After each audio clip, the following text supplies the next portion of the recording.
আমার নাম প্রতীক। আমি একটি ব্যাংকে ম্যানেজারের চাকরি করতাম এবং খুবই দরিদ্র পরিবার থেকে উঠে এসেছি।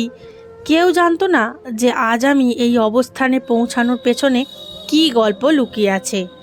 একদিন এক বৃদ্ধা অনেকক্ষণ ধরে ব্যাংকের বাইরে পেনশন নেওয়ার জন্য দাঁড়িয়েছিলেন, কিন্তু যখন তার পালা এলো তখন ব্যাংকের সময় শেষ হয়ে গিয়েছিল এবং সব কর্মচারী নিজেদের কাউন্টার ছেড়ে চলে যেতে শুরু করেছিল। এটা দেখে বৃদ্ধা কাঁদতে লাগলেন। আমি যখন তার কাছে গেলাম তাকে চিনে আমি অবাক হয়ে গেলাম, কারণ তিনি ছিলেন আমার কলেজের। আজ আমি ভারতের সবচেয়ে বড় ব্যাংকগুলোর একটিতে একটি ভালো পদে চাকরি করছি। সারাদিন শীততাপ নিয়ন্ত্রিত ঘরে বসে কাজ করতাম এবং সবাই আমাকে খুব সম্মান করত। আমাদের পাড়াতেও আমার অনেক সম্মান ছিল। আমি সবসময় পরিষ্কার পরিচ্ছন্ন পোশাক পরতাম, কিন্তু আমার জীবন সবসময় এমন ছিল না। আমি জীবনে অনেক কষ্টের দিন দেখেছি। সেই কঠিন পথ পেরিয়েই আজ এই চাকরি আর এই সাফল্যের জায়গায় পৌঁছেছি। আমাদের ব্যাংকে সবসময় ভিড় লেগেই থাকতো। যারা পেনশনের টাকায় জীবন চালাতেন সেই সব বয়স্ক মানুষ পেনশন নেওয়ার জন্য লাইনে দাঁড়িয়ে থাকতেন। মজার বিষয় ছিল, বয়স্ক মানুষগুলো খুব সকালেই ব্যাংকে এসে লাইনে দাঁড়িয়ে যেতেন। অনেকের সঙ্গে তাদের আত্মীয় বা পরিচিত কেউ আসতেন, তারা লাইনে দাঁড়িয়ে থাকতেন আর বয়স্ক মানুষগুলো পাশে বসে বিশ্রাম নিতেন। তবে বেশিরভাগ মানুষই একা আসতেন। আমি আমার কেবিনে বসে এই সব দৃশ্য দেখতাম। একদিন দেখলাম এক অসহায় বৃদ্ধা একা লাইনে দাঁড়িয়ে আছেন। তার মাথায় শাড়ির আঁচল টানা ছিল, তাই মুখটা স্পষ্ট দেখা যাচ্ছিল না। কিন্তু ঠিক যখন তার পালা আসতে আর মাত্র 5 মিনিট বাকি, তখনই ব্যাংকের সময় শেষ হয়ে গেল। ব্যাংকের কর্মীরা সময়ের ব্যাপারে খুবই নিয়মানুবর্তী।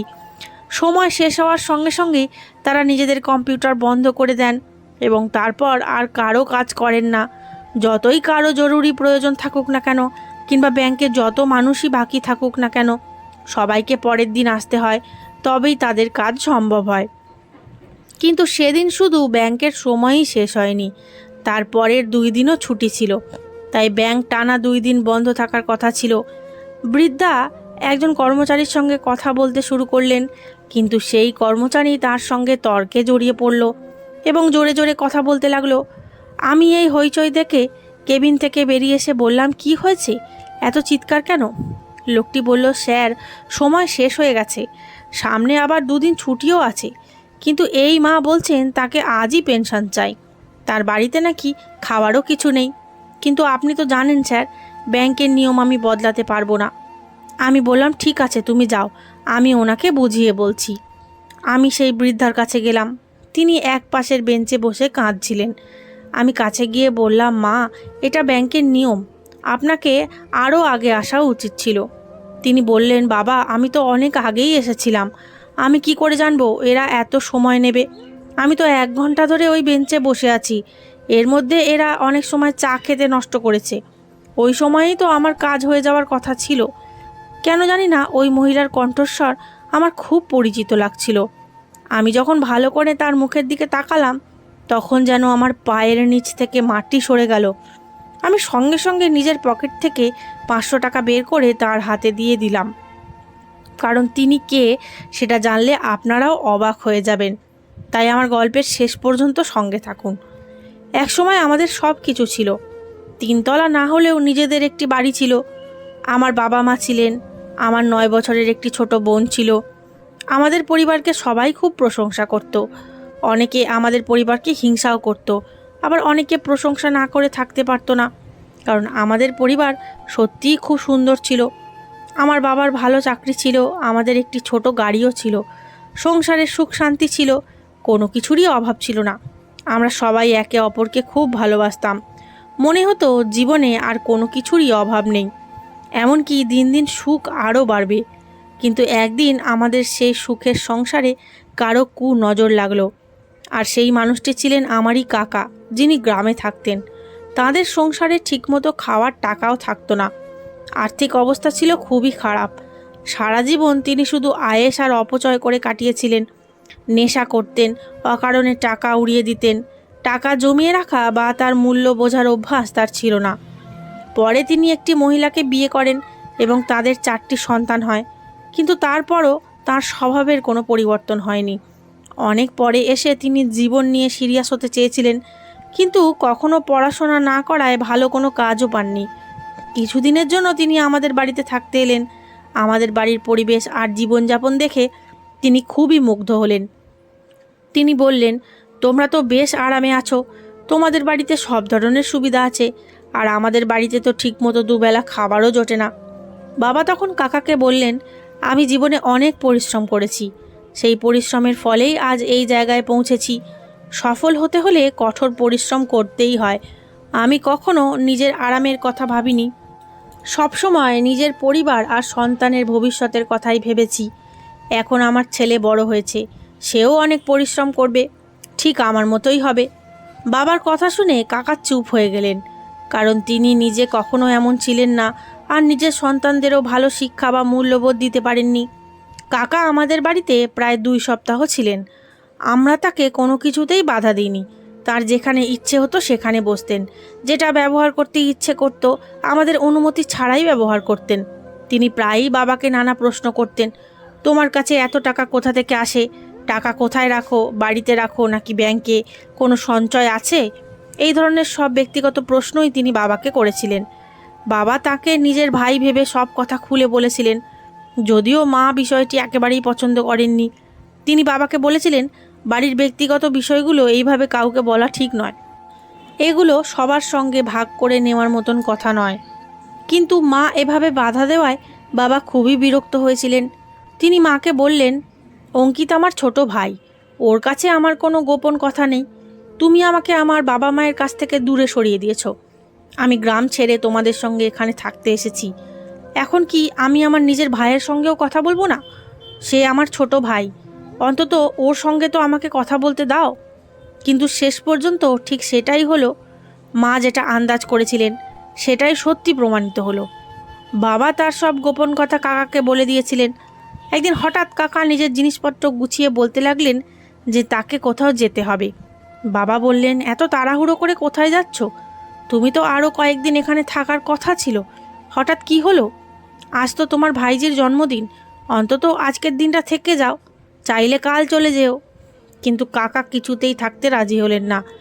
অথচ যেদিন থেকে তিনি আমাদের বাড়িতে এসেছিলেন তখন থেকে এখানে থাকতে তার খুব ভালো লাগছিল। তিনি এখানে খুব খুশি ছিলেন। কিন্তু এখন তিনি বারবার বলতে লাগলেন যে তাকে যেতেই হবে। তিনি বাবাকে বললেন, না না দাদা, আমাকে এখনই যেতে হবে, বাড়িতেও অনেক কাজ আছে, আমার খুব তাড়া আছে। তিনি এমন তাড়াহুড়ো করে আমাদের বাড়ি থেকে বেরিয়ে গেলেন যে আমরা সবাই অবাক হয়ে গেলাম। তিনি নিজের জুতোগুলো পর্যন্ত আমাদের বাড়িতেই ফেলে চলে গিয়েছিলেন। বুঝতেই পারছিলাম না তিনি এত তাড়ায় কেন ছিলেন। তবে আমরা বিষয়টিকে তেমন গুরুত্ব দিইনি। ভেবেছিলাম সত্যিই হয়তো তার বাড়িতে কোনো জরুরি কাজ আছে। কিন্তু মাত্র 2 সপ্তাহ পর একদিন কয়েকজন লোক আমাদের বাড়িতে এসে বলল, আমরা এই বাড়িটা দেখতে এসেছি। আমরা অবাক হয়ে বললাম, বাড়ি দেখতে মানে? আপনারা কি বলতে চাইছেন? আমাদের বাড়ি কেন দেখতে চান? এটা তো আমাদের নিজেদের বাড়ি, ভাড়ার বাড়ি নয় যে ভাড়া না দেওয়ায় আপনারা দেখতে এসেছেন। আর আপনাদের কথায় আমরা কিভাবে নিজেদের বাড়িতে ঢুকতে দেব? তখন তারা বলল, এই বাড়ি আর আপনাদের নয়, এখন এটা আমাদের বাড়ি। আপনার ভাই এই বাড়িটা আমাদের কাছে বিক্রি করে দিয়েছে। বাড়ির সব কাগজপত্র ওর কাছেই ছিল, সে আগেই সেগুলো আমাদের নামে করে দিয়েছে। তারপর বাড়িটাও আমাদের কাছে বিক্রি করেছে। আমরা এই বাড়ি কিনে নিয়েছি। আর সে এটাও বলেছে যে এখানে কিছু লোক দখল করে আছে, যাদের আমরা নিজেদের মতো করে সরিয়ে দেব। আমরা কোনো সাধারণ মানুষ নই। আপনাদের 2 ভাইয়ের মধ্যে সম্পত্তি নিয়ে কি সমস্যা আছে সেটা আমরা জানি না, কিন্তু এখন এই বাড়ি আমাদের। আমরা আপনাদের 2 সপ্তাহ সময় দিচ্ছি, এর মধ্যে বাড়ি খালি করে চলে যান, না হলে পুলিশ ডেকে আপনাদের বের করে দেব। তাদের কথা শুনে আমরা সবাই হতবাক হয়ে গেলাম। সবার আগে আমরা সেই জায়গায় গেলাম যেখানে বাড়ির কাগজপত্র রাখা থাকতো, কিন্তু কাগজের ফাইলটি সেখানে ছিল না। কাকা সেই ফাইল চুরি করে নিয়ে গিয়েছিলেন, তারপর বাড়িটা নিজের নামে করে বিক্রি করে দিয়েছিলেন। অর্থাৎ কাকা আমাদের বাড়ি থেকেই বাড়ির কাগজ চুরি করেছিলেন এবং আমাদের সঙ্গে এত বড় বিশ্বাসঘাতকতা করেছিলেন। তখন ঘুষ দিয়ে অনেক কাজই হয়ে যেত, এই কাজটাও হয়ে গিয়েছিল। তিনি আমাদের বাড়ি বিক্রি করে দিয়েছিলেন। যখন বাবা নিশ্চিন্ত হলেন যে তার নিজের ভাই তার সঙ্গে এত বড় প্রতারণা করেছে, তখন তার চেয়ে বেশি ভেঙে পড়া মানুষ আর কেউ ছিল না। সারা জীবনের কঠোর পরিশ্রমে তিনি এই বাড়িটি তৈরি করেছিলেন। নিজের উপার্জনের প্রতিটি টাকা জমিয়ে এক একটি ইঁট বসিয়েছিলেন, কিন্তু আজ সব কিছু এক মুহূর্তে হারিয়ে ফেললেন। আর সেই প্রতারণা করা কোনো অপরিচিত মানুষ করেননি, করেছে তার আপন ছোট ভাই। আমরা একজন আইনজীবীর সঙ্গে কথা বললাম। তিনি বললেন, বাড়ির আসল কাগজ যার হাতে চলে যায় সে কাগজপত্রে কারসাজি করে অনেক কিছুই করতে পারে। আপনাদেরই সাবধান হওয়া উচিত ছিল। এত গুরুত্বপূর্ণ কাগজপত্র আরও ভালোভাবে সংরক্ষণ করার দরকার ছিল। আমরা কখনো কাকার ওপর নজর রাখিনি, ভাবতেই পারিনি তিনি অতিথি হয়ে আমাদের বাড়িতে এসে এমন ভয়ঙ্কর প্রতারণা করবেন। আমরা জানতামই না তিনি বাড়ির মধ্যে কী করছেন কিংবা তার মাথায় কী পরিকল্পনা চলছে। তিনি শুধু বাড়ির কাগজপত্রই চুরি করেননি, মায়ের সোনার দুটি গয়নার সেটও বাড়ি থেকে উধাও করে গিয়েছিলেন, অর্থাৎ সেগুলোও তিনি চুরি করে নিয়ে গিয়েছিলেন। তাই তো তার এত তাড়াহুড়ো ছিল, তিনি দ্রুত বাড়ি ছেড়ে চলে গিয়েছিলেন যাতে তার চুরি ধরা না পড়ে। সব শুনে বাবা কিছুক্ষণ চুপ করে রইলেন। তার চোখের জল ভেসে উঠল। ধীরে ধীরে তিনি বললেন, আমি গিয়ে অঙ্কিতের সঙ্গে কথা বলবো। মা সঙ্গে সঙ্গে বললেন, যখন সে এত বড় বিশ্বাসঘাতকতা করতে পেরেছে তখন তার লজ্জা হয়নি। এখন আপনি সেখানে গিয়ে কি বলবেন? আপনার কথা শুনে কি সে আমাদের সব কিছু ফিরিয়ে দেবে? আমি তো আপনাকে আগেই বলেছিলাম আপনার এই অকর্মণ্য ভাইয়ের ওপর ভরসা করবেন না।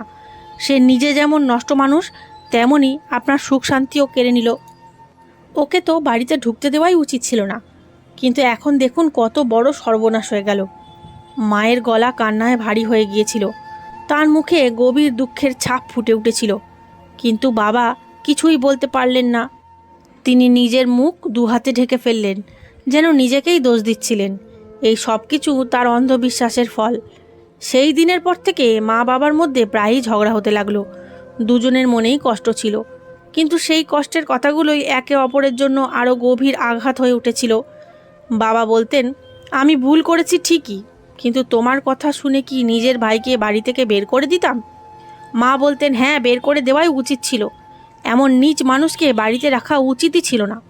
ওর উদ্দেশ্য কখনো ভালো ছিল না। নিজের ভাইকে সর্বনাশ করতে ওর একটুও লজ্জা হলো না। ও তো ছোটোবেলা থেকেই লোভী, তাই নিজের জীবনেও কিছু করতে পারিনি। তাদের ঝগড়া থামানোর মতো কেউ ছিল না। আমি আর আমার ছোট বোন চুপচাপ এক কোণে বসে কাঁদতাম আর তাদের ঝগড়া দেখতাম। যেই বাড়িতে একসময় আমাদের হাসি খুশির দিন কাটতো, সেই বাড়িটাই যেন যুদ্ধক্ষেত্রে পরিণত হয়েছিল। শেষ পর্যন্ত আমাদের সেই বাড়ি ছাড়তেই হলো। যেই বাড়ি বাবা এত কষ্ট করে তৈরি করেছিলেন, সেটি ছেড়ে দেওয়ায় তার জন্য অসহনীয় ছিল। দিন দিন তিনি আরও দুর্বল হয়ে পড়ছিলেন। তিনি প্রতিটি ঘর শেষবারের মতো দেখতেন, যেন সেগুলোর কাছ থেকে বিদায় নিচ্ছেন। দরজাগুলো ছুঁয়ে দাঁড়িয়ে থাকতেন, উঠোনের দেওয়ালের দিকে চেয়ে থাকতেন। তার চোখ দিয়ে নিরন্তর জল গড়িয়ে পড়ত। তিনি বলতেন, এই সেই বাড়ি যেখানে আমি তোমাদের জন্য কত স্বপ্ন দেখেছিলাম। আজ সেই স্বপ্ন ভেঙে গেল। মায়ের মুখেও নীরব যন্ত্রণার ছাপ ছিল। তিনি বারবার সামনে নিজেকে শক্ত রাখার চেষ্টা করতেন, কিন্তু ঘরে একা থাকলেই কান্নায় ভেঙে পড়তেন। বাবা এই কঠিন সময়টা কোনোভাবে পার করে গেলেও তার শরীর ভেঙে পড়েছিল। প্রথমে তার বুকে ব্যথা শুরু হয়। আমরা তাকে হাসপাতালে নিয়ে যাই। ডাক্তার বললেন তার ছোট ধরনের হার্ট অ্যাটাক হয়েছে, কয়েকদিন বিশ্রাম নিলে তিনি সুস্থ হয়ে উঠবেন। আমরা তাকে হাসপাতাল থেকে বাড়ি নিয়ে এলাম, কিন্তু তিনি আর আগের মতো ছিলেন না। সবসময় চুপচাপ থাকতেন, কারো সঙ্গে কথা বলতেন না, রাতে ঘুমাতেন না, সকালে খেতেও চাইতেন না। মা বলতেন, একটু কিছু খেয়ে নিন, কিন্তু বাবা বলতেন, আমার কিছুই খেতে ইচ্ছে করছে না, আমার ঘুমও আসছে না। এক রাতে আমরা সবাই ঘুমিয়েছিলাম, হঠাৎ বাবার শ্বাস খুব দ্রুত চলতে শুরু করলো। মা চিৎকার করে বললেন, দেখো বাবা, তোমার বাবার কি হচ্ছে? আমরা সবাই দৌড়ে তার কাছে গেলাম। তার মুখের রং ফ্যাকাশে হয়ে গিয়েছিল। আমরা তাড়াতাড়ি তাকে হাসপাতালে নিয়ে গেলাম, কিন্তু এবার তিনি আর ফিরে এলেন না। তার হৃদয় চিরদিনের জন্য থেমে গিয়েছিল। নিজের ভাইয়ের হাতে সর্বস্ব হারানোর যন্ত্রণা বাবা সহ্য করতে পারেননি। সেই গভীর আঘাত তার হৃদয়ে গেঁথে গিয়েছিল, আর সেই দুঃখেই শেষ পর্যন্ত তার প্রাণ কেড়ে নিয়েছিল। আমরা তো আগেই নিজের বাড়ি ছেড়ে দিয়েছিলাম, এখন একটি ভাড়ার বাড়িতে থাকছিলাম। জীবনের সবচেয়ে কঠিন দিনগুলো পার করছিলাম। তার ওপর বাবাও আমাদের ছেড়ে চিরদিনের জন্য চলে গেলেন। মনে হচ্ছিল চারদিক থেকে আমাদের ওপর শুধু বিপদের পাহাড় ভেঙে পড়ছে। বাবার নিথর দেহ বাড়িতে রাখা ছিল। তাকে দেখে আমরা সবাই ভেঙে পড়েছিলাম। মায়ের অবস্থাও খুবই খারাপ ছিল।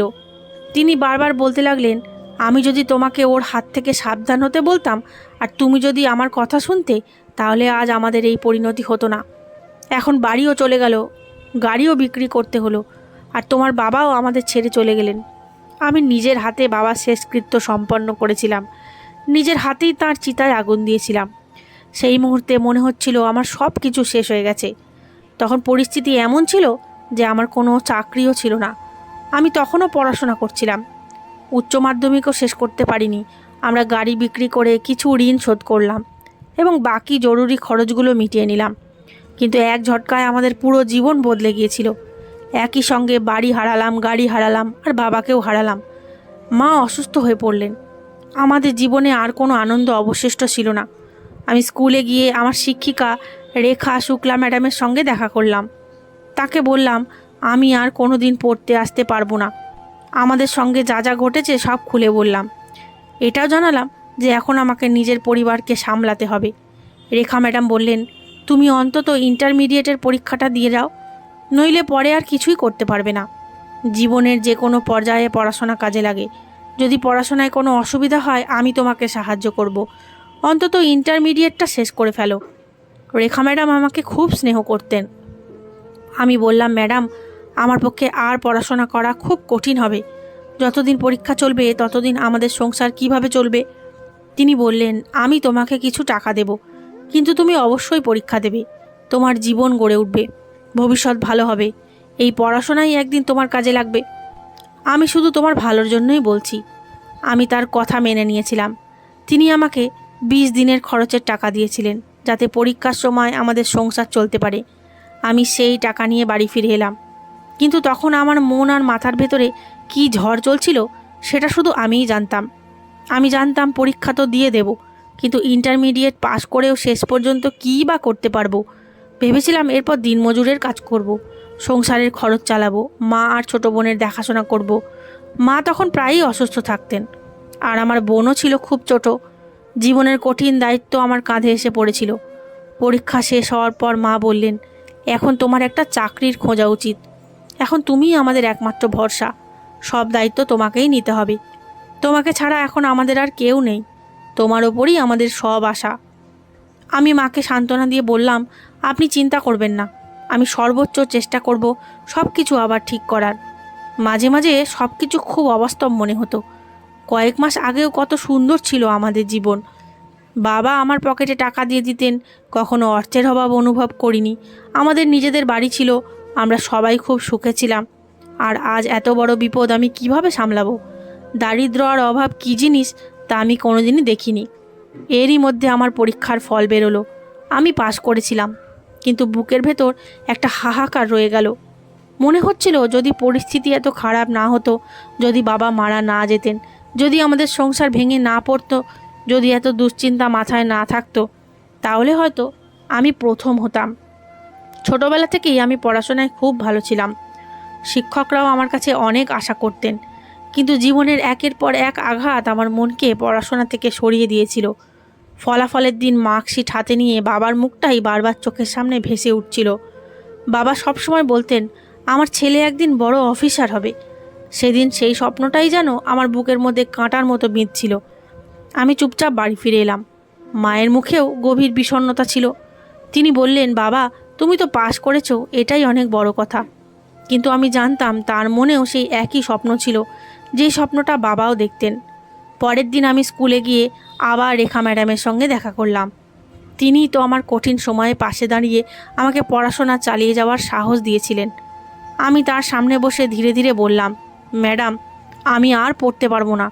সংসারের দায়িত্ব নিতে হবে, মায়ের শরীরও ভালো থাকে না। তিনি অবাক হয়ে বললেন, তোমার মতো ছেলেরা যদি হাল ছেড়ে দেয় তাহলে অন্যদের কি হবে? তুমি খুব মেধাবী, খুব সাহসী।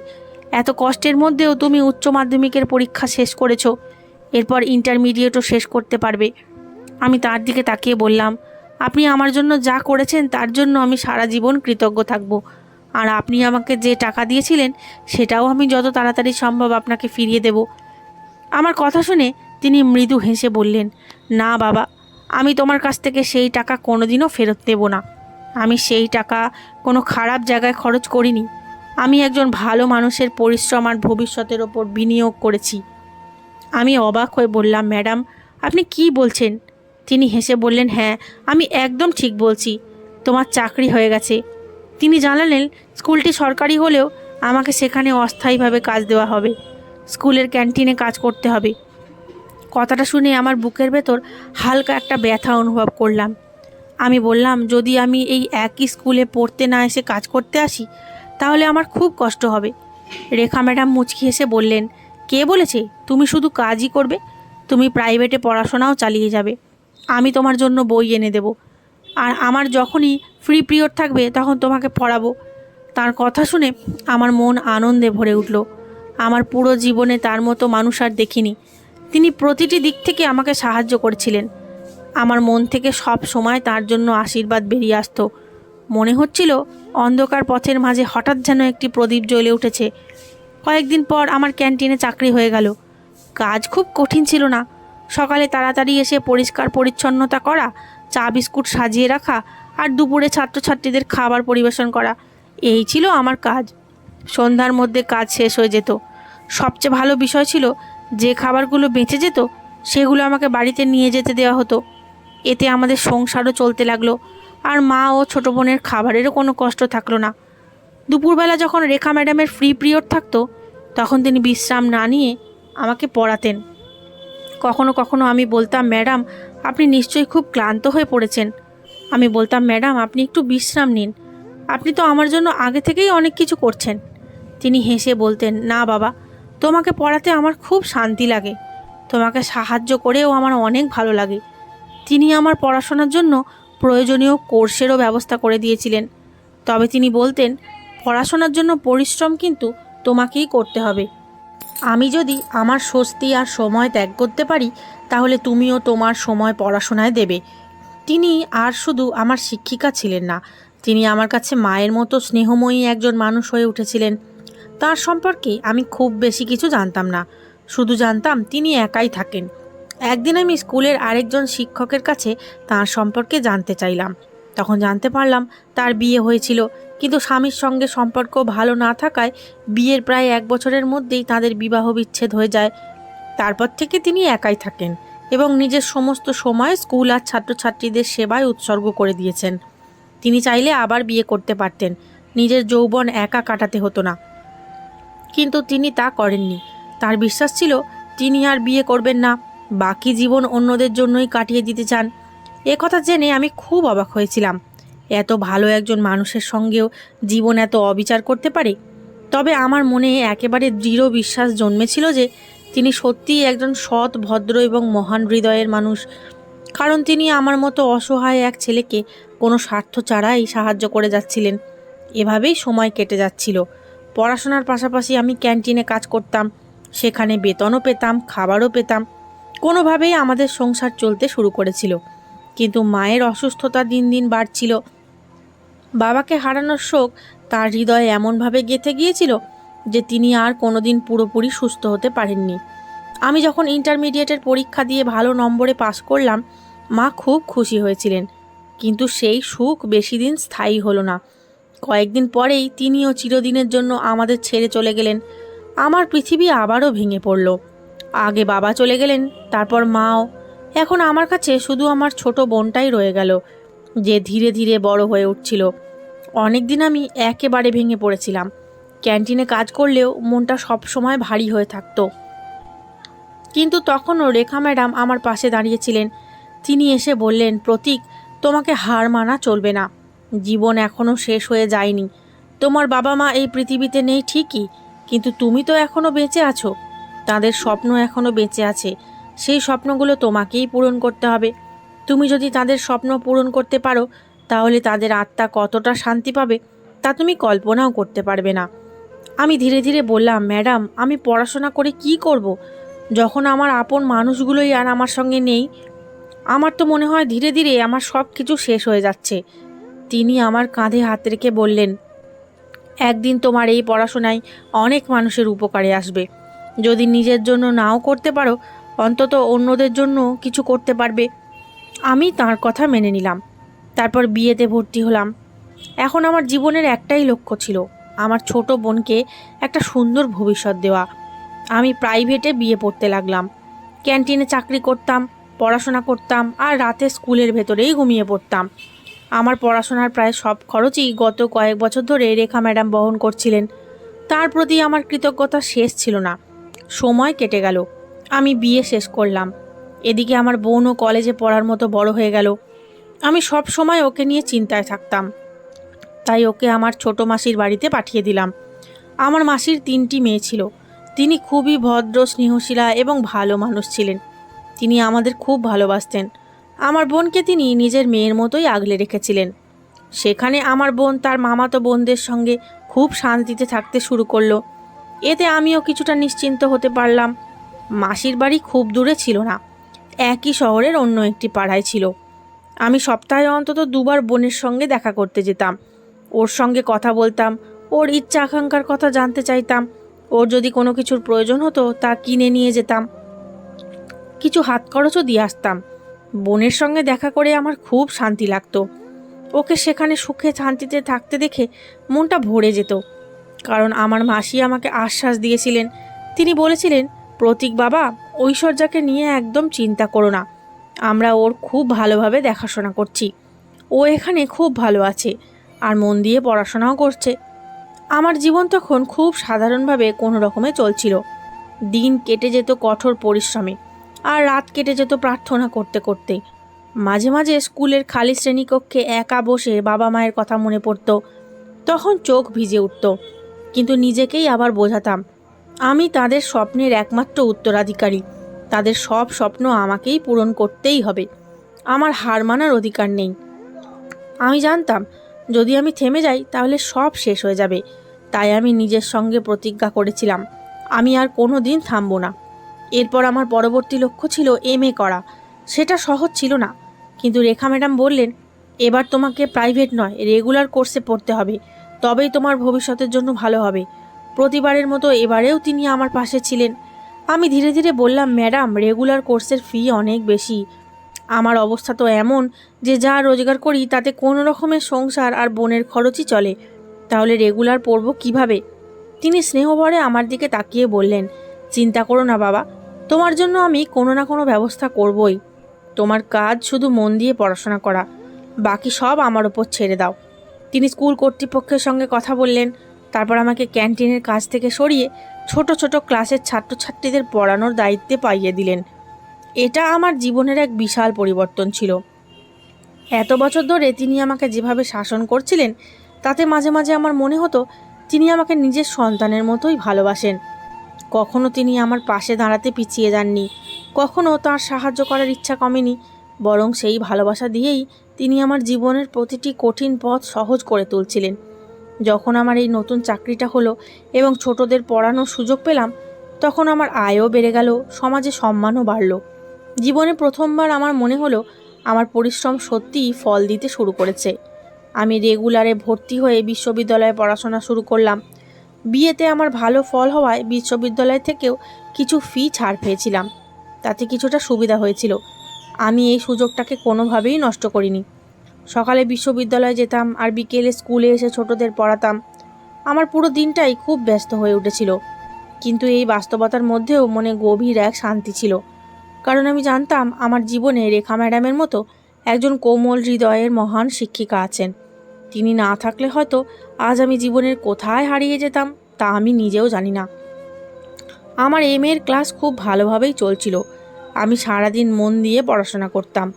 কিন্তু MA এর ফল প্রকাশ হওয়ার আগেই একদিন হঠাৎ খবর পেলাম যে রেখা ম্যাডাম অবসর নিয়েছেন। খবরটা শুনে আমি হতবাক হয়ে গিয়েছিলাম, যেন বজ্রাঘাত নেমে এসেছিল আমার ওপর। কারণ তার অবসরের বয়স তখনও হয়নি। আমি তাড়াতাড়ি স্কুলে গিয়ে জানতে চাইলাম।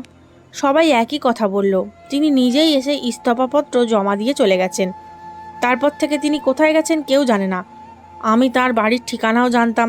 দৌড়ে তার বাড়ির সামনে পৌঁছে দরজায় কড়া নাড়লাম, কিন্তু ভেতর থেকে কোনো সাড়া এলো না। দরজায় তালা ঝুলছিল। আমি আশেপাশের লোকজনদের জিজ্ঞেস করলাম।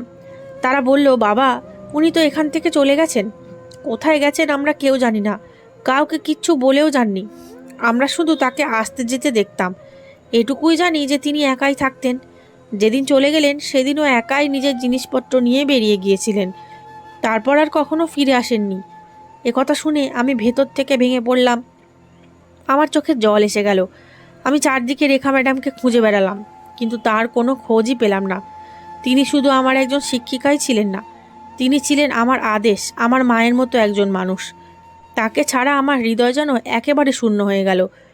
অনেক দিন ধরে আমি তাকে খুঁজেছি, তার পুরনো নম্বরে অসংখ্যবার ফোন করেছি, কিন্তু সেই নম্বরও বন্ধ হয়ে গিয়েছিল।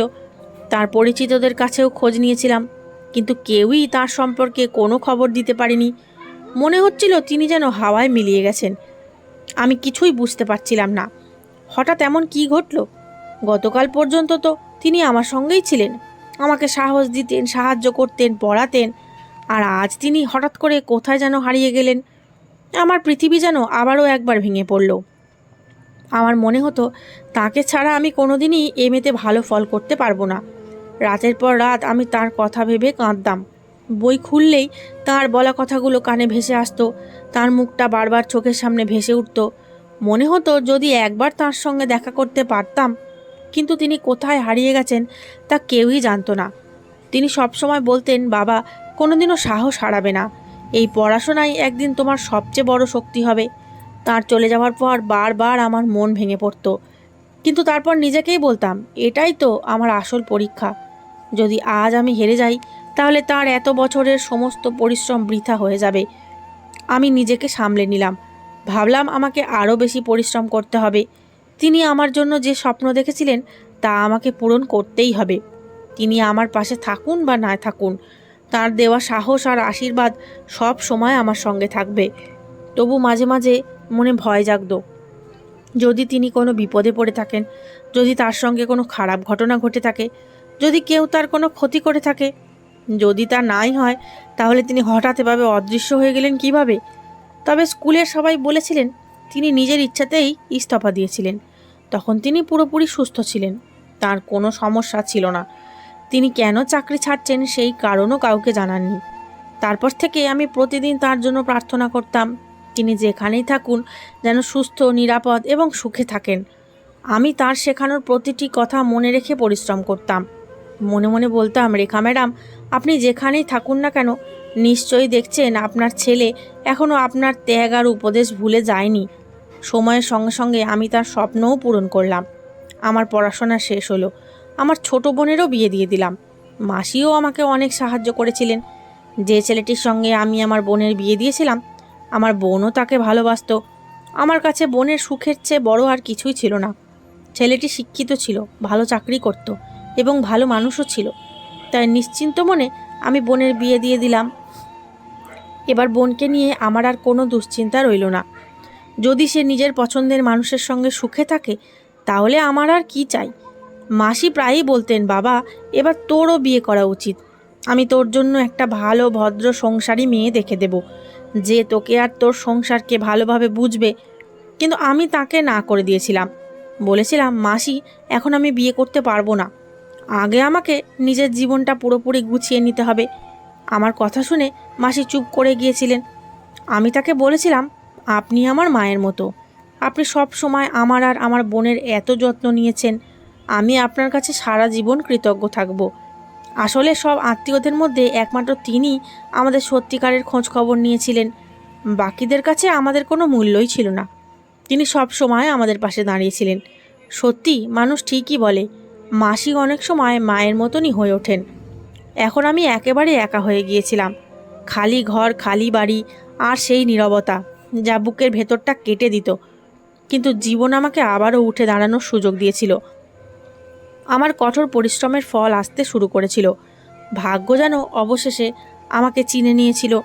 এ তো সেই প্রতীক যে এক সময় স্কুলের ক্যান্টিনে বাসন মাজত, যে ফাঁকা সময়ে নিজে নিজে পড়াশোনা করত, যার কাছে এক সময় নিজের জুতোর ফিতে কেনার টাকাও থাকতো না। আজ আমার ব্যাংকে চাকরি হয়ে গেছে। নিজের পরিশ্রম আর সততার মাধ্যমে খুব অল্প সময়েই সবার মন জয় করে নিয়েছিলাম। কিছুদিনের মধ্যেই পদোন্নতিও পেলাম। ধীরে ধীরে আমি ব্যাংকের উচ্চ পদে পৌঁছে গেলাম। আমার মাসিক বেতন লাখ টাকায় পৌঁছে গেল। শহরের একটি ভালো এলাকায় নিজের বাড়ি হলো। সেই বাড়ির জানালা দিয়ে শীতল হাওয়া আসত। আমার নিজের একটি গাড়ি ছিল, যা প্রতিদিন সকালে আমাকে অফিসে নিয়ে যেত এবং সন্ধ্যায় আবার বাড়ি ফিরিয়ে আনতো। আমি শীততাপ নিয়ন্ত্রিত কক্ষে বসে কাজ করতাম। আর যখনই আয়নায় নিজের মুখ দেখতাম তখনই মনে পড়ে যেত সেই প্রতীককে, যে একসময় ঘামে ভিজে স্কুলের ক্যান্টিনে দাঁড়িয়ে খাবার গরম করত। আজ আমার কাছে সব কিছু ছিল, তবুও আমার হৃদয়ে তিনজন মানুষের জন্য একটা জায়গা চিরকাল খালি রয়ে গেল। প্রথমজন আমার বাবা, যিনি আমার সাফল্য দেখার আগেই পৃথিবী ছেড়ে চলে গিয়েছিলেন। দ্বিতীয়জন আমার মা, যিনি বাবার শোকে নিজেকেই হারিয়ে ফেলেছিলেন। আর তৃতীয়জন ছিলেন রেখা ম্যাডাম, যিনি আমার জীবনের সেই শক্ত ভিত গড়ে দিয়েছিলেন, যার ওপর দাঁড়িয়ে আমি আজকের এই মানুষ হয়েছি। এই তিনজনের স্মৃতি আমার হৃদয়ে এত গভীরভাবে গেঁথে গিয়েছিল যে আমার প্রতিটি সাফল্যের পেছনে আমি তাদের আশীর্বাদই অনুভব করতাম।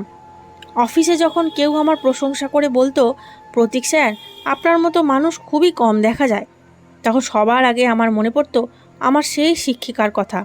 তিনি বলতেন, বাবা, পড়াশোনাই একদিন তোমাকে পরিচয় দেবে, তোমার নাম উজ্জ্বল করবে।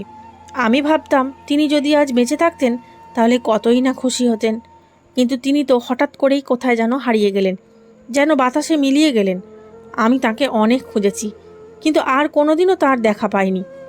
এরপর একদিন এমন একটি দিন এলো যা আমার জীবনের সবচেয়ে গুরুত্বপূর্ণ মুহূর্ত হয়ে উঠল। সেদিন ব্যাংকের দিনটা ছিল একেবারেই সাধারণ। বাইরে হালকা বৃষ্টি পড়ছিল আর শীতও ক্রমশ বাড়ছিল। আমি আমার কেবিনে বসে ফাইল দেখছিলাম। এমন সময় দরজার বাইরে একটু হইচই শুনতে পেলাম। একজন বৃদ্ধা নিরাপত্তারক্ষীকে বলছিলেন, বাবা, আমাকে ভেতরে যেতে দাও, আমি আমার পেনশনের টাকা নিতে এসেছি। কিন্তু এখন তো পরপর 2 দিন ব্যাংক বন্ধ থাকবে, 2 দিন ধরে আমি ঠিকমতো কিছু খেতেও পাবো না। আমি খুব ক্ষুধার্ত, আগামী 2 দিন কিভাবে কাটাবো? আমি মাথা তুলে সেই বৃদ্ধার দিকে তাকাতেই আমার বুক কেঁপে উঠল। আমার হাত থেকে কলমটা মাটিতে পড়ে গেল। মুখটা যদিও বয়সের ছাপ আর বলি রেখায় ভরা ছিল, তবু সেই পরিচিত মুখ আমার চোখ চিনে ফেলেছিল। আমি চেয়ার থেকে উঠে দৌড়ে তার কাছে চলে গেলাম।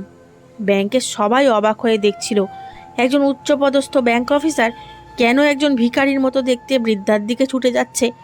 আমি সোজা গিয়ে তার পায়ের কাছে বসে পড়লাম। পুরো ব্যাংকের কর্মচারীরা হতবাক হয়ে গেল।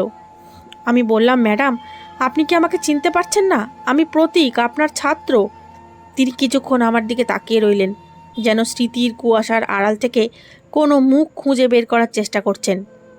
তারপর ধীরে ধীরে বললেন, প্রতীক বাবা, তুমি ভালো আছো তো?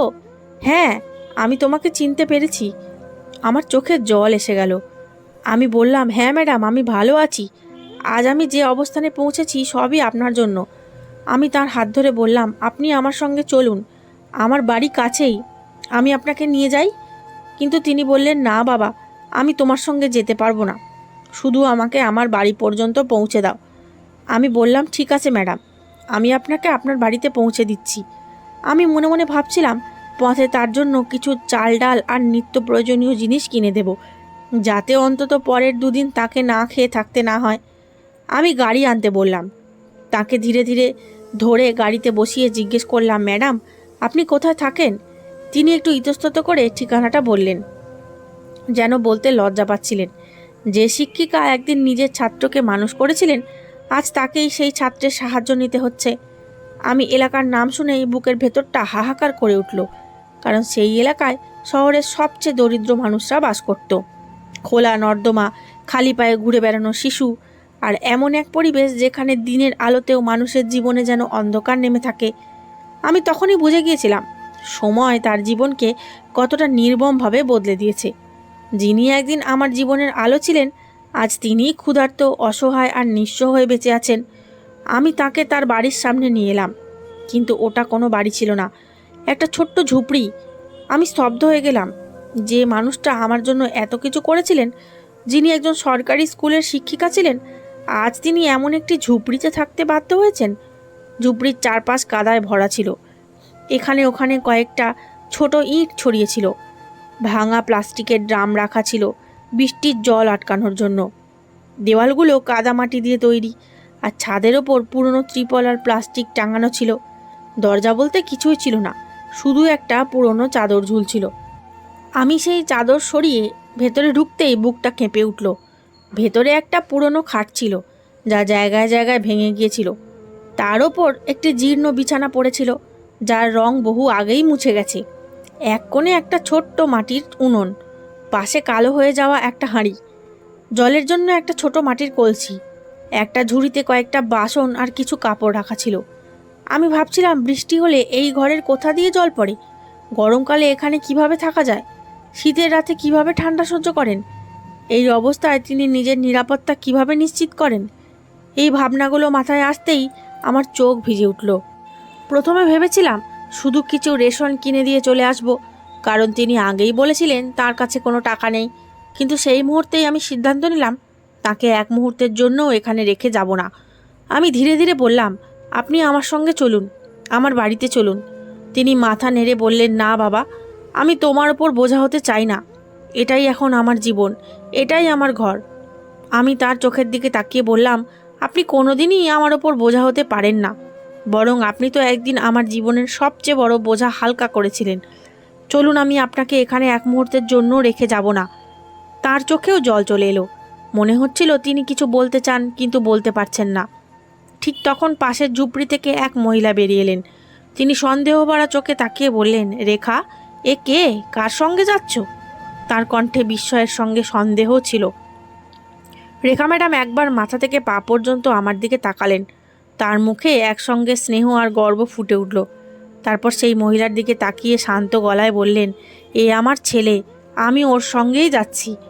মহিলাটিও অবাক হয়ে গেলেন, কারণ আমার পোশাক আর গাড়ি দেখেই বোঝা যাচ্ছিল আমি একজন সচ্ছল মানুষ। আমি তাকে ধরে গাড়িতে বসালাম। পুরো পথ জুড়ে নীরবে গাড়ি চালাতে চালাতে শুধু একটা কথাই ভাবছিলাম, সময় কি অদ্ভুতভাবে ঘুরে দাঁড়ায়। একদিন তিনি আমাকে সাহায্য করেছিলেন, আজ আমি তাকে সাহায্য করছি। আমি তাকে কোনো প্রশ্ন করিনি, শুধু তার নত চোখের দিকে তাকিয়েছিলাম। সেই চোখ যেন তার সারা জীবনের কষ্টের গল্প বলে দিচ্ছিল। আমি তাকে আমার বাড়িতে নিয়ে এলাম। আমার বাড়ি দেখে তিনি অবাক হয়ে গেলেন।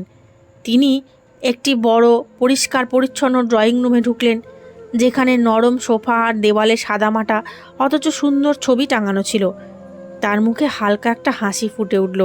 তিনি বললেন, বাবা, তুমি এত বড় বাড়িতে একা থাকো, তোমার বোন কোথায়? আমি বললাম, ম্যাডাম, ওর বিয়ে হয়ে গেছে, ও এখন নিজের সংসারে খুব সুখে আছে। আমি তাকে ওপরের ঘরে নিয়ে গিয়ে বললাম, এখন থেকে এই ঘরটাই আপনার, আপনি সব সময় এখানেই থাকবেন। আমি কাজের মহিলাকে দিয়ে তার জন্য খাবার তৈরি করালাম, তাকে খাইয়ে বিশ্রাম নিতে বললাম। তিনি ক্লান্তিতে ঘুমিয়ে পড়লেন।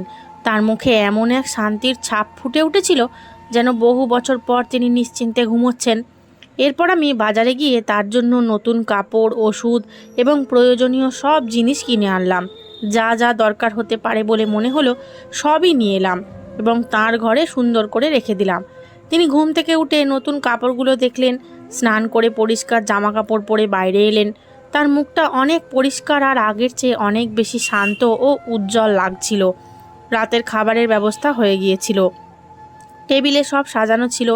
আমি তাকে বললাম, এবার আমাকে বলুন, আপনি কিভাবে এই অবস্থায় এসে পৌঁছালেন? আপনাকে আজ সব সত্যি বলতে হবে। আপনি হঠাৎ কোথায় হারিয়ে গিয়েছিলেন? তিনি কিছুক্ষণ চুপ করে রইলেন, তারপর গভীর একটা নিঃশ্বাস ফেলে বললেন, হ্যাঁ বাবা, তোমার সাফল্য আজ আকাশ ছুঁয়েছে, আর আমার সাফল্য আকাশ থেকে মাটিতে নেমে এসেছে। আমার নিজের কোনো বাড়ি ছিল না, তাই আমি ব্যাংক থেকে ঋণ নিয়েছিলাম। আমার বেতনের টাকা থেকে প্রতি মাসে কিস্তি দিতাম। ধীরে ধীরে নিজের বাড়ি তৈরি করছিলাম। কিন্তু তারপর জানতে পারলাম যে জায়গায় আমার বাড়ি তৈরি হচ্ছিল সেখানে আমার অর্ধনির্মিত বাড়ির ভেতরেই কিছু দখলদার এসে জোর করে বসে পড়েছে। একদল ভূমিদস্যু আমার বাড়ি দখল করে নিয়েছে। সব কিছু ছেড়ে আমি নিজের বাড়ি বাঁচাতে সেখানে চলে গেলাম, কারণ সেটা ছিল অন্য শহর, আমার জন্মের শহর। আমি চেয়েছিলাম নিজের শহরেই একটা ছোট্ট বাড়ি বানাবো। নিজের শহর তো সবার কাছেই প্রিয়। আমি ভেবেছিলাম ওদের কাছে গিয়ে অনুরোধ করব, দয়া করে আমার বাড়িটা ছেড়ে দিন। কিন্তু তারা খুব প্রভাবশালী লোক ছিল। তারা শুধু আমার বাড়িটাই কেড়ে নেয়নি, আমার সঙ্গে খুব খারাপ ব্যবহারও করেছিল। এই পর্যন্ত বলেই রেখা ম্যাডাম চুপ করে গেলেন। আমি তার নীরবতার ভেতরেই বুঝে গিয়েছিলাম তিনি কি বলতে চাইছেন, কারণ তখন তিনি যুবতী ছিলেন আর এখন তার বয়স এতটাও বেশি হয়নি। কিন্তু তার অবস্থা এমন হয়ে গিয়েছিল যেন তিনি অনেক বেশি বয়স্ক হয়ে পড়েছেন। আমি তাকে আর কিছু জিজ্ঞেস করিনি, কিন্তু তিনি নিজেই বলতে শুরু করলেন। তিনি বললেন, বাবা, আমার কোনো মানসিক সমস্যা নেই, কিন্তু এখন আর আমার মধ্যে সেই সাহস নেই যা আগে ছিল। অন্যদের সাহস জোগাতে পারি না, কাউকে সাহায্য করার শক্তিও আর নেই। তিনি আরও বললেন, আমি এই শহরে এক আত্মীয়ের বাড়িতে থাকতে শুরু করেছিলাম। তারপর একের পর এক অসুখ আমাকে ঘিরে ধরল। তারাও আমার ওপর বিরক্ত হয়ে গেল এবং শেষ পর্যন্ত আমাকেও বাড়ি থেকে বের করে দিল। তারা আমার পেনশনের টাকাটাও নিজেদের দখলে নিতে চেয়েছিল। তারপর আমি এখানে চলে এলাম। সামান্য কিছু জিনিসপত্র জোগাড় করে নিজের জন্য এই ছোট্ট আশ্রয় বানিয়ে নিয়েছি। আমি চাকরিটাও অনেক আগেই ছেড়ে দিয়েছিলাম, তাই আমার পেনশন এতটাও নয় যে বাড়ি ভাড়া, বিদ্যুতের বিল আর সব খরচ চালাতে পারবো। তাই এইভাবেই কোনো রকমে দিন কাটাচ্ছিলাম। আমি জিজ্ঞেস করলাম, আপনি কত বছর ধরে এই শহরে আছেন? তিনি বললেন, 2 বছর।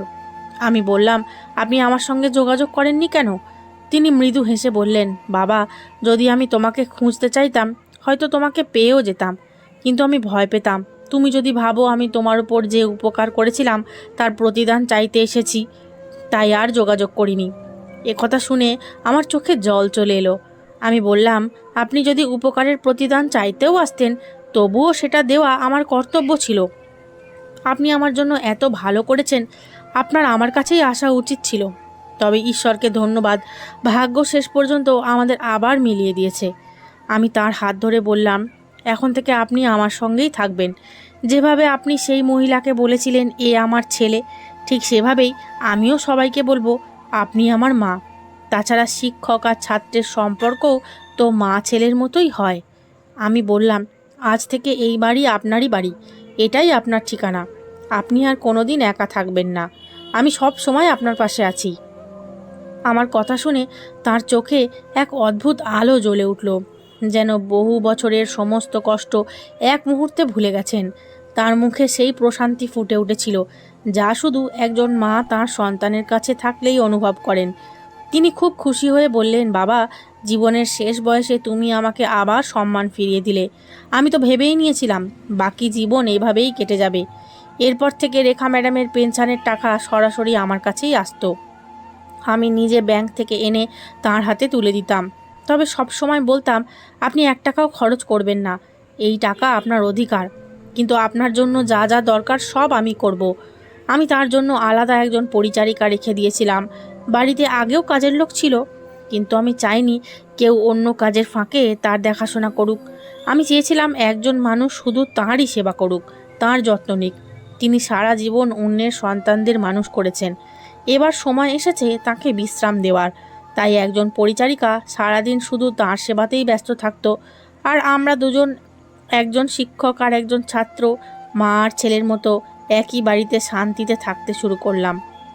প্রতিদিন সন্ধ্যায় অফিস থেকে ফিরে দেখতাম তিনি আমার অপেক্ষায় আছেন, ঠিক যেমন একজন মা তার ছেলের জন্য দরজায় দাঁড়িয়ে থাকেন। আমরা একসঙ্গে রাতের খাবার খেতাম, তিনি নিজের হাতে আমাকে খাইয়ে দিতেন। আমি সারাদিনের অফিসের গল্প তাকে শোনাতাম, নিজের রোজকার জীবনের কথা বলতাম। তিনি মন দিয়ে শুনতেন আর আমাকে আশীর্বাদ করতেন। আমার সাফল্যে তিনি ভীষণ আনন্দ পেতেন। তার চোখে সেই একই মমতা ছিল যা একজন মায়ের চোখে থাকে।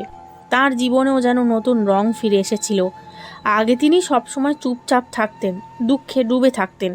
এখন তার চোখে আবার আলো ফিরে এসেছে। তিনি আমার জন্য মেয়ে দেখতে শুরু করেছিলেন। হাসতে হাসতে বলতেন, বাবা, মনে হয় ঈশ্বর আমাদের আবার এই কারণেই মিলিয়েছেন। আমার নিজের সন্তান না থাকলেও তুমি আমার সন্তান হয়ে গেছো। এবার আমি তোমার বিয়ে দেব। তার কথা শুনে আমার খুব ভালো লাগতো। তিনি বলতেন, আমি ভেবেছিলাম এতদিনে নিশ্চয়ই তোমার বিয়ে হয়ে গেছে, কিন্তু যখন জানলাম তুমি এখনও একা, তখন মনে হলো এই দায়িত্বটা আমিই পালন করি। যেমন তুমি আমার দায়িত্ব নিয়েছো, আমিও তোমার দায়িত্ব পালন করব। আমি হেসে বলতাম, আপনি যা বলবেন আমি তাই করব। আমার কথা শুনে তিনি খুব খুশি হতেন। এবার আমাদের জীবনে শুধু সুখই ছিল। আমার বাড়ি আর ফাঁকা ছিল না, সেখানে একজন মায়ের আশীর্বাদ ছিল, একজন মায়ের স্নেহের সুবাস ছিল, যে সুবাস বহু বছর আগেই আমার জীবন থেকে হারিয়ে গিয়েছিল, কিন্তু আবার ফিরে এসেছিল। আমার বোনও যখন বাড়িতে আসতো রেখা ম্যাডামকে দেখে খুব খুশি হতো। দুজনে ঘন্টার পর ঘন্টা গল্প করত। আমি মনে মনে ঠিক করেছিলাম এবার খুব শিগগিরই বিয়ে করব। আমার জীবন সম্পূর্ণ হবে, একটি নতুন পরিবার গড়ে উঠবে, যেখানে থাকবে আমার মা, আমার স্ত্রী আর ভবিষ্যতের সন্তানরা। আমি ভাবতাম এবার আমার জীবনের সব অপূর্ণতা পূরণ হয়ে যাবে। কিন্তু যখনই আমি শান্ত হয়ে নিজের জীবনের দিকে ফিরে তাকাই, তখনই আমার কাকার কথা মনে পড়ে যায়। সেই কাকা যিনি আমাকে একদিন পথে বসিয়ে দিয়েছিলেন, যিনি আমার সব কিছু কেড়ে নিয়েছিলেন। আমি প্রায়ই ভাবতাম হয়তো তিনি এই পৃথিবীতেই তার কর্মের শাস্তি পেয়েছেন, কিন্তু তেমন কিছু হয়নি। তিনি দিব্যি আরামে জীবন কাটাচ্ছিলেন। তার জীবনে কোনো বড় বিপদও আসেনি। শুরুর দিকে এটা দেখে আমার খুব কষ্ট হতো, কিন্তু একদিন আমি বুঝতে পারলাম হয়তো এটাই আরও বড় শাস্তি। যদি তিনি এই পৃথিবীতেই শাস্তি পেয়ে যেতেন, তাহলে হয়তো ঈশ্বরের কাছে তার কিছুটা হিসেব মিটে যেত। কিন্তু এখনও যখন তিনি কোনো শাস্তি পাননি, তার মানে এটাই ঈশ্বর তার জন্য আরও বড় বিচার রেখে দিয়েছেন, আর সেই বিচার থেকে তিনি কোনোদিনই রেহাই পাবেন না। এইসব কথা ভাবলে আমি উপলব্ধি করি জীবন আমাকে যত কঠিন পরীক্ষা দিয়েছিল, সবই ছিল আমাকে আরও শক্ত মানুষ করে তোলার জন্য, যাতে একদিন আমার মায়ের আশীর্বাদ আর আমার শিক্ষিকার ভালোবাসার শক্তিতে আমি আজকের এই অবস্থানে পৌঁছাতে পারি। আমি তার দিকে তাকিয়ে মনে মনে বলি, আজ আমি যা হয়েছি সবই আপনার ত্যাগ, ভালোবাসা আর আশীর্বাদের ফল। তিনি এখন আর শুধু আমার শিক্ষিকা নন, তিনি আমার মা। আর এই বাড়িটাও আর শুধু আমার বাড়ি নয়, এটা আমাদের বাড়ি, যেখানে আছে ভালোবাসা, সম্মান, শান্তি আর সব কিছুর চেয়ে বড় একজন মায়ের আশীর্বাদের অসীম শক্তি। বন্ধুরা, এই ছিল আজকের গল্প। গল্পটি আপনাদের কেমন লাগলো অবশ্যই কমেন্টের মাধ্যমে জানাবেন। আমি আপনাদের সকলের কমেন্টের উত্তর দেওয়ার চেষ্টা করব। আর গল্পটি ভালো লেগে থাকলে অবশ্যই একটা লাইক দেবেন, যাতে আমি চ্যানেলটিকে এগিয়ে নিয়ে যেতে পারি। আর চ্যানেলে নতুন হয়ে থাকলে চ্যানেলটি সাবস্ক্রাইব করে বেল আইকনটি প্রেস করে নেবেন, যাতে পরবর্তী গল্প সবার আগে আপনার কাছে পৌঁছায়। ধন্যবাদ।